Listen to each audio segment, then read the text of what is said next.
Bonjour, c'est Carla. Bonjour, c'est Alison. Nous vous présentons le journal d'une maman. Bonjour, je suis très heureuse de vous retrouver aujourd'hui pour une nouvelle émission du journal d'une maman. Nous allons parler des doulas aujourd'hui et nous aimons beaucoup ces personnes si précieuses dans l'accompagnement des grossesses. Nous avons l'honneur de recevoir Madame Lara Salindre. Bonjour Lara. Bonjour Vanessa. Merci beaucoup d'être venue parmi nous aujourd'hui. Donc Lara, vous êtes la maman d'une petite fille qui se prénomme Yelena, qui est âgée de 18 mois. Donc vous êtes une doula, Lara, vous allez nous expliquer tout ça. Vous avez commencé votre parcours de vie en étant chargée de communication et événementielle dans l'hôtellerie de luxe, puis dans le secteur de la santé durant 7 ans. Et à la naissance de votre fille, tout a changé. Vous avez décidé de tout quitter. Vous êtes aujourd'hui doula et vous avez entrepris ce projet en avril 2023. Donc votre rôle, vous allez nous l'expliquer, c'est de prendre soin de la future mère et de la jeune maman afin qu'elle se sente au mieux de sa forme pour vivre une grossesse et un postpartum serein. Alors, il y a beaucoup de personnes qui connaissent les doulas, mais d'autres qui se posent encore des questions. Donc, une doula, ça peut être un coach, une conseillère, une confidente. Mais c'est avant tout une accompagnatrice bienveillante dont la présence peut se révéler si précieuse quand on attend un bébé. Et donc, j'ai fait des petites recherches et je me suis rendu compte que lors de la naissance de son premier enfant Archie, Meghan Markle et le prince Harry avaient engagé une doula. Et cette mise en lumière médiatique qui a fortement aidé à faire connaître ces accompagnatrices de la naissance a été parfois l'objet de polémiques, mais en attendant, la princesse avait une doula à ses côtés durant sa grossesse et pendant son accouchement, et elle a dit ouvertement et elle en était très fière. C'était la petite parenthèse. On va revenir sur votre histoire, Lara. Donc on sait que la naissance de votre petite fille a bouleversé votre vie. Qu'est-ce qui vous a donné, même si on a compris que c'est sa naissance, mais vraiment l'envie de dire stop et moi je vais accompagner les mamans maintenant? Alors ce qui m'a vraiment fait le déclic, c'était mon mode de vie en fait qui ne me correspondait plus du tout. Je n'étais plus en phase avec moi-même et j'avais besoin de me retrouver, j'avais besoin de retrouver du sens à ma vie, à ce que je faisais et autant que j'accordais en fait aux autres. J'ai toujours eu envie d'aider les autres et je l'ai fait dans le cadre personnel. Et puis la naissance de ma fille et ma dépression postpartum ont fait que j'ai décidé de tout quitter et de réaliser aussi mon rêve de l'entrepreneuriat en alliant l'entrepreneuriat et une cause qui me tenait à cœur. Alors, on parle souvent dans le journal d'une maman des dépressions postpartum. Est-ce que vous estimez que vous n'avez pas été assez accompagnée et c'est pour ça que vous avez fait une dépression? Oui. En fait, j'ai pas été, j'ai eu un parcours de soins classique, mais si vous voulez, il y a personne qui a décelé les signes en fait avant-coureurs que j'avais déjà lors de la grossesse et qui en fait auraient dû être suivis ensuite en postpartum. Ce qui fait que bien évidemment ça a débouché sur une dépression et même quand moi j'ai compris que je faisais une dépression postpartum, le corps médical n'avait pas forcément décelé ça. Je jette pas du tout la pierre sur le corps médical puisque je sais qu'ils sont très occupés et qu'ils sont débordés, etc. Mais justement, pour en revenir à la doula, c'est que c'est une personne qui a vraiment un espace d'écoute et qui est prêt à accueillir tout ce que vous avez à lui dire et qui du coup est capable aussi de déceler les signes avant-coureurs d'une dépression postpartum et de pouvoir ensuite rediriger la femme vers les bons professionnels pour l'accompagner.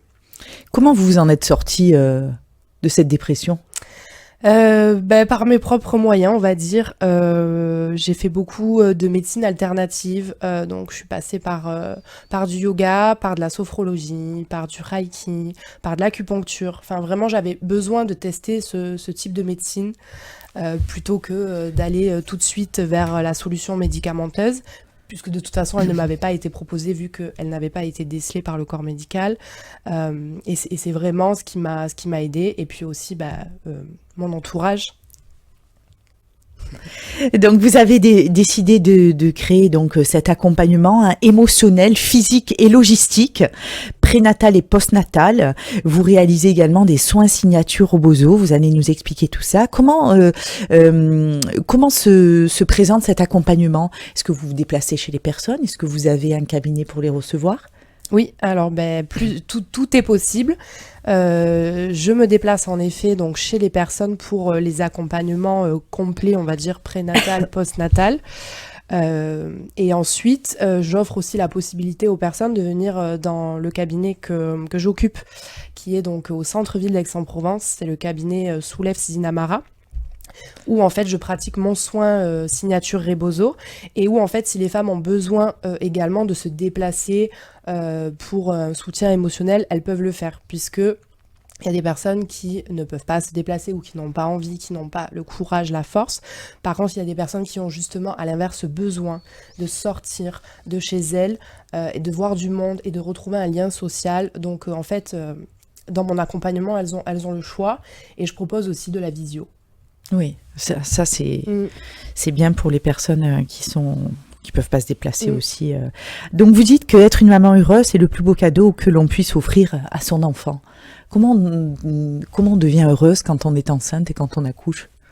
Alors c'est pas inné, pas pour tout le monde en tout cas. J'aime bien ce que m'a dit une psychologue avec qui j'ai suivi quelques formations, qui me disait, alors le coup de foudre, ça existe, en amour par exemple, c'est possible, ça peut nous arriver de tomber fou amoureux au premier regard, mais en règle générale, et pour la plupart des personnes, on tombe amoureux avec le temps, en apprenant à se connaître. Et en fait, pour son bébé, c'est la même chose, c'est-à-dire qu'il y a beaucoup de femmes qui s'imaginent que dès qu'on va accoucher, tout de suite, oh là là, on va se sentir maman, on va aimer son bébé, on va s'aimer en tant que maman, etc. Mais en fait, dans la plupart des cas, ça se passe pas comme ça. Et donc déjà, il faut rassurer ces personnes-là en leur disant que ça va venir, ça s'apprend. Et ensuite, prendre soin de soi, je pense qu'il faut aussi que ça rentre un peu dans les habitudes des gens. Les gens sont prêts à tout faire pour leur enfant, mais s'oublient énormément, que ce soit eux, que ce soit leur couple. Et ça, c'est des choses que nous, on essaye en fait de remettre au cœur de la famille, au cœur de ce que vit la maman, pour lui faire prendre conscience qu'en fait son enfant, c'est une éponge, il ressent tout ce que ressent sa maman, et que pour lui, l'essentiel, c'est vraiment de la sentir sereine, de la sentir bien, de la sentir reposée, et voilà, donc c'est vraiment l'essentiel. Alors, est-ce que vous pouvez nous parler de cette écharpe que vous portez sur vous? À quoi elle sert? Qu'est-ce que vous proposez de faire avec? Alors, donc ça, c'est l'écharpe qui me sert à pratiquer mon soin signature Rebozo. Je l'appelle signature parce que le soin classique, donc c'est un rituel ancestral mexicain. Qui du coup est pratiqué avec ces écharpes. Donc le Rebozo, c'est le nom de l'écharpe, et en fait le rituel classique donc dure en général 3 heures, est pratiqué à 2 doulas et se compose en 4 phases, avec une première phase temps d'échange, une seconde phase massage, une troisième phase sudation, on va chauffer la pièce, et une dernière phase avec le serrage du corps. Et en fait moi j'ai voulu rendre ce soin accessible à toutes les mamans, parce que pas tout le monde peut s'accorder 3 heures de temps et dépenser 300 €, puisque c'est à peu près le prix du soin classique. Donc moi, je l'ai réinventé en 1h30 à une centaine d'euros. Et en fait, je me concentre essentiellement donc, sur le temps d'échange et la partie serrage, desserrage du corps, où en fait, je vais venir envelopper et bercer la future maman ou la jeune maman. Et aussi toutes les femmes qui vivent une étape de vie marquante. Ça peut être pour un deuil, une rémission, une perte d'emploi, un divorce. Enfin, vraiment, ce soin, il est fait pour marquer le passage de quelque chose. Donc ça peut être le passage du devenir mère au redevenir mère. Mais ça peut aussi être tourner une page et en ouvrir une nouvelle dans sa vie. Et donc on vient faire des petits bercements au niveau de la tête, des épaules, du ventre, du bassin, des mollets, des cuisses, des mollets et des pieds. Et on vient également serrer en fait tout le corps avec ces écharpes. On laisse un petit temps de repos et ensuite on vient desserrer. Et c'est là qu'en fait la sensation est incroyable, puisque c'est quelque chose qu'on n'a pas du tout l'habitude de ressentir. Et en fait on sent vraiment chaque partie de son corps se libérer et reprendre sa place en fait. D'accord. Je connaissais pas ce soin. Vous dites que c'est mexicain, que ça vient Oui. du Mexique. C'est ça. D'accord. Et dans la culture mexicaine, en fait, les femmes de la famille et les doulas viennent chez la maman qui vient d'accoucher pendant 40 jours pour lui prodiguer ce soin au quotidien, D'accord. pour lui permettre de récupérer en fait de son accouchement, de ses douleurs, de reprendre confiance en elle, en son corps et d'être au top du top pour son bébé. Alors, quels sont les retours que vous avez sur les femmes où vous pratiquez ce soin? Alors, les retours que j'en ai, c'est que ce qui ressort beaucoup, c'est que c'est une véritable pause, en fait. Elles ont l'impression que tout s'arrête et ça leur fait extrêmement du bien. Et également, le fait qu'elles n'ont jamais ressenti cette sensation auparavant. Voilà. Bon, c'est surprenant. Mm. C'est vrai que c'est surprenant. C'est des choses qu'on ne connaissait pas. Donc, vous proposez ces soins-là. Donc, vous nous avez emmené ces cartes aussi. Est-ce que vous pouvez nous dire à quoi elles vous servent?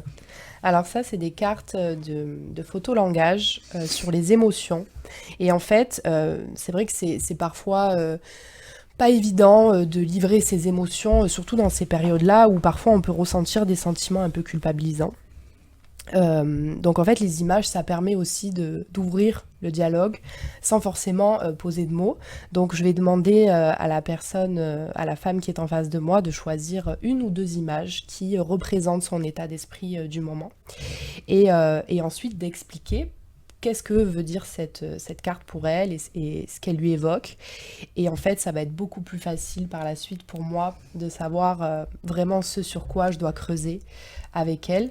Et puis, elle va pouvoir du coup vraiment rentrer en profondeur sur ses ressentis et se libérer en fait de toutes ses émotions et surtout être accueillie avec bienveillance et sans jugement, ce qui est hyper important. C'est vraiment le but de cet outil. Alors, est-ce que vous pouvez nous parler de ce collier clochette? Alors, je ne sais pas ici il a un nom. Oui, ça s'appelle un bola. Un bola, voilà.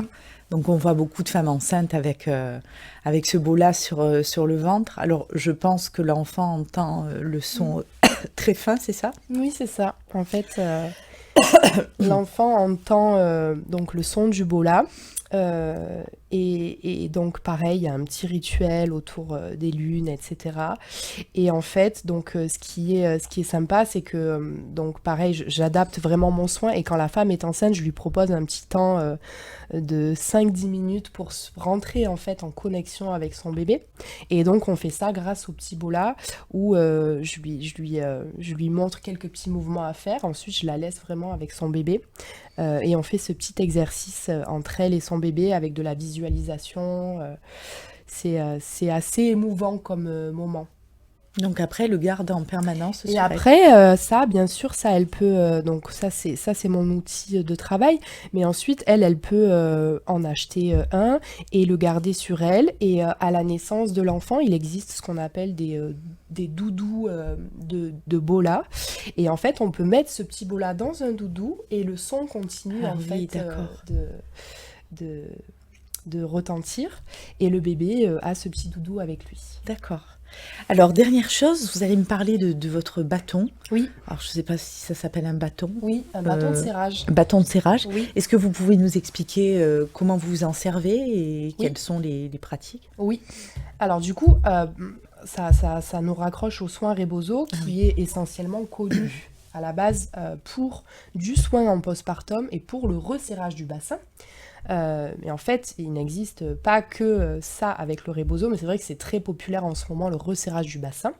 Et donc, c'est cet outil-là qui va nous permettre de pouvoir, en fait, avec le foulard, on va l'enrouler autour du bâton et on va le tourner très lentement jusqu'à ce que vraiment on sente une forte tension. Et ensuite, on va le desserrer très lentement. Donc, en fait, c'est grâce à ce bâton qu'on va pouvoir maintenir le foulard en place. D'accord. Et faire ce mouvement de resserrage au niveau du bassin. C'est parfait. Est-ce que vous organisez des ateliers avec plusieurs femmes ou est-ce que vous avez des choses prévues dans votre programmation de doula? Oui, alors les ateliers, j'y pense pour l'instant à en organiser donc justement dans le centre Soulève Zinamara à Aix-en-Provence. J'ai déjà quelques événements prévus. Donc le 5 avril, on a une journée Révèle. Donc Révèle, c'est une communauté qui rassemble des futures mamans et des jeunes mamans qui s'organisera donc à Vintabrin. C'est une journée grossesse et postpartum où en fait la femme va pouvoir venir à cette journée et bénéficier de tout un tas de soins, donc notamment des cercles de femmes, une initiation à mon soin Rebozo, un shooting photographe, et voilà, et plein d'autres ateliers. Donc ça, elles peuvent le retrouver sur la page Instagram Révèle directement. Également, les 16 et 17 juin, je prévois de faire le salon Havaïe. C'est un festival qui est sur Simiane. C'est un festival du bien-être. Donc pareil, je vais présenter mes soins. Et puis, je prévois également de faire un salon du bien-être à l'Arena d'Aix-en-Provence en septembre. Super, vous avez plein de choses qui sont prévues, on continuera à vous suivre. Donc on peut vous retrouver sur Instagram où Lara Salindre, oui je pense. Mieux vivre mon mieux postpartum. vivre mon Oui. postpartum. De toute façon, je pense que si on tape Lara Salindre, Oui, on vous aussi. trouvera aussi et poursuivre toute votre actualité. Lara, merci beaucoup de nous avoir fait voyager le temps d'un instant dans les subtilités des femmes enceintes et de la grossesse. Ça nous fait toujours plaisir de recevoir des doulas et des personnes qui accompagnent toutes ces femmes dans notre émission. Merci encore Lara d'être venue jusqu'à nous aujourd'hui. Ben, merci à vous. Chers auditeurs, je vous remercie de nous avoir suivis. On se retrouve très vite pour une nouvelle émission. Au revoir. Au revoir. Bonjour, c'est Carla. Bonjour, c'est Alison. Nous vous présentons le journal d'une maman.